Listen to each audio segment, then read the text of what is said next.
যে রিজিক আমি আমার মায়ের পেটে থাকতেই আল্লাহ তাআলা লিখে দিয়েছেন, সেই রিজিক ভোগ না করে আমি কোনোদিন মরবো না। বিষ্ণু ইসলাম আমাদেরকে জানিয়েছেন, তোমার জন্য যে রিজিকের বন্দোবস্ত, যেই অ্যালটমেন্ট আছে, সেটা ভোগ না করে, উপভোগ না করে তুমি মরবে না, এবং সেটা আপনি উপভোগ করবেন, আপনার কাছেই আসবে।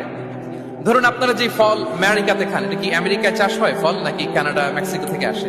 এখানেই হয়, আবার বাইরে থেকেও আসে। লেটস সে আপনি যেই অ্যাপেলটা দিয়ে আজকে ব্রেকফাস্ট করলেন, যে অ্যাপেলটা আপনি খেলেন, এটা মেক্সিকো থেকে এসেছে।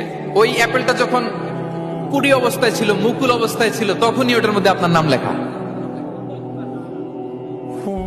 এর মধ্যে কত পাখি এসে ওই গাছে বসেছে, কত মুকুল নষ্ট করেছে, ওইটা নষ্ট করে নাই, কারণ ওইটা আপনি খাবেন।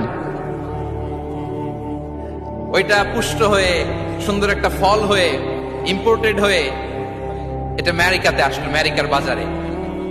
অনেক মানুষ ওই ফলটা সুপার মার্কেটে যে ধরে চড়ে নেড়ে আবার রেখে দিয়ে চলে গেছে, নেয় নেই।